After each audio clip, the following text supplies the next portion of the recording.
Hey guys, it's Caden. Welcome to another Autism Digest interview, where today we have someone who I'm really excited to interview.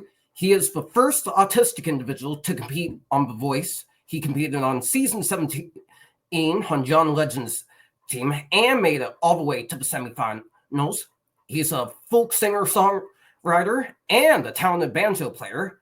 Let's give it up for Will Breman. Thanks for coming on, Will. That's great. Thank you for having me, Caden.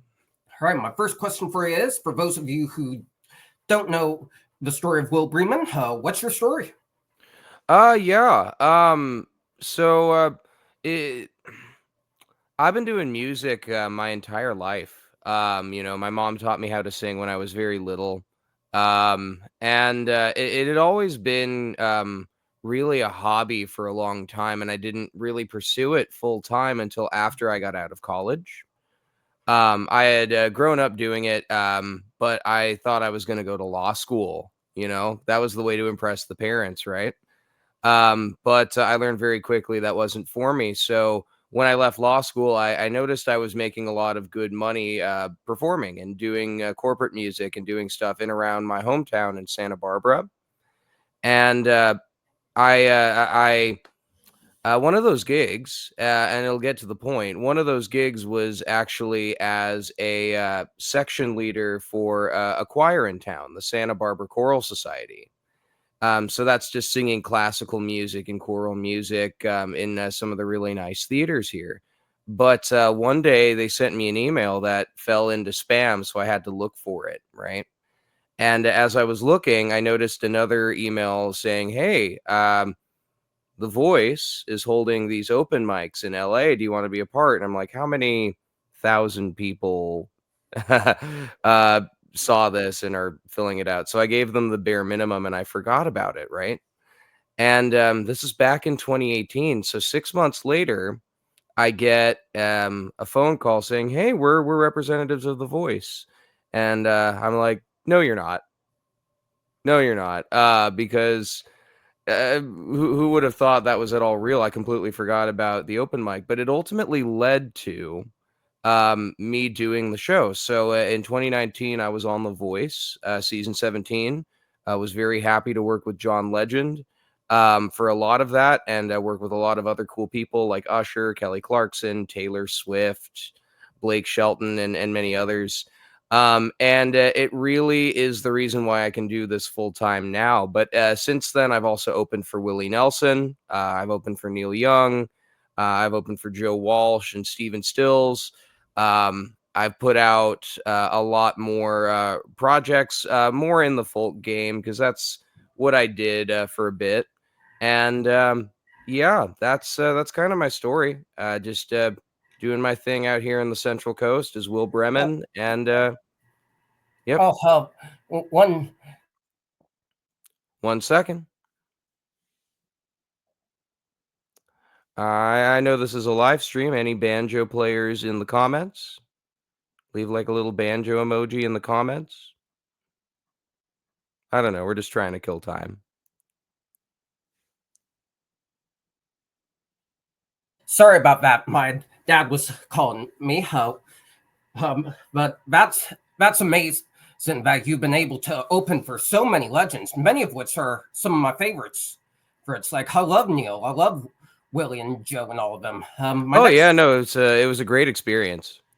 My next question for you is, how do you think autism has helped you in your songwriting and music?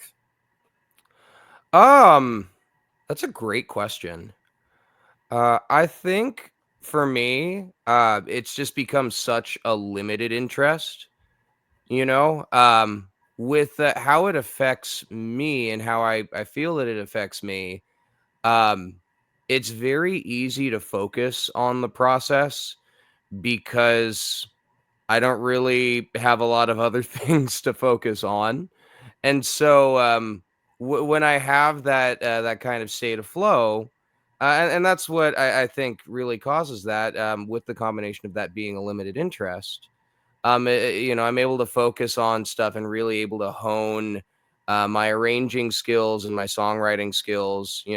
a lot of it is just listening to good music and getting inspired by it. But I think that's the main way. Yeah, I'm the same way with music personally. I've loved it since I was 11 years old, as I was telling you before. So, oh, my next question for you is what does it feel like to be the first autistic individual to compete on such a big show as The Voice? And how do you think it'll inspire other autistic musicians in a similar way?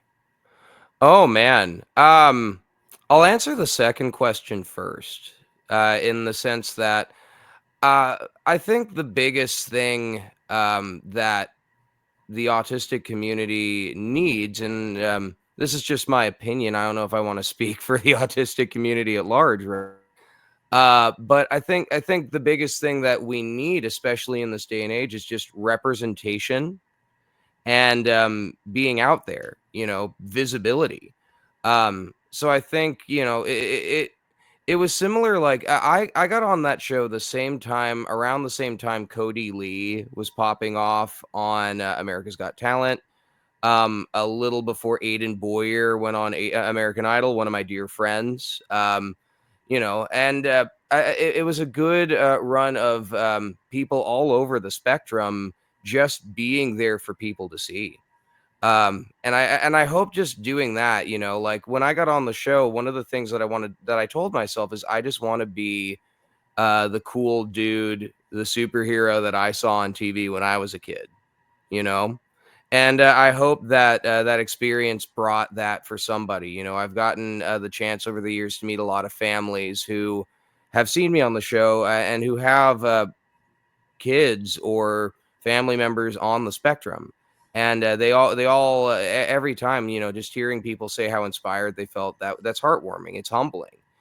And it's humbling because to answer your first question, I didn't know what I was doing, you know? Um, in reality, that was the moment that I really came out to a lot of friends, a lot of family, and the general public as being on the spectrum. And I didn't even know what the terminology was, For the longest time, I what I understood, what I understood of what I had was Asperger's syndrome, and I didn't know that that was no longer the term.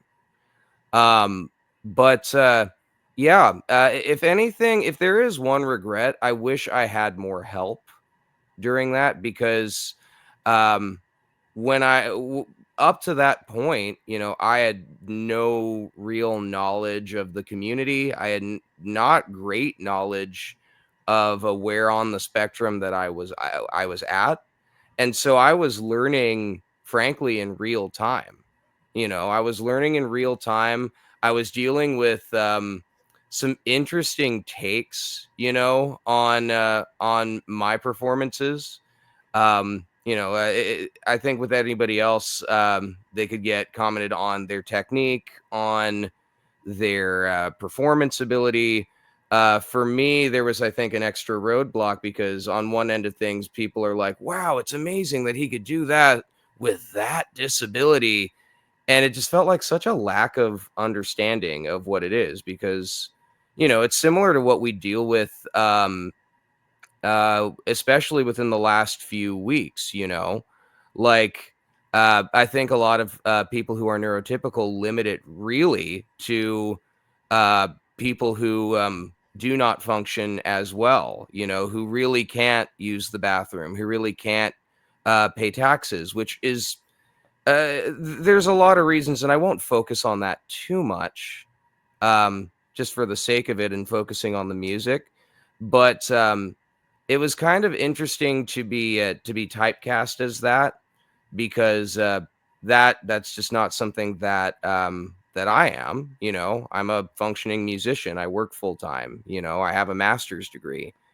So it was interesting to get put into that kind of bubble.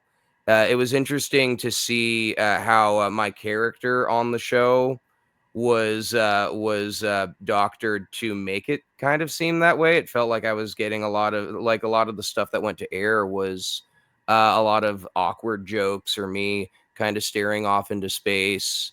So there was an element to it where I felt like if I knew better and if I had the help, that it would have been easier to help kind of help everybody else who's working on the show get a more accurate image of who I am and what the spectrum on my side of things looks like.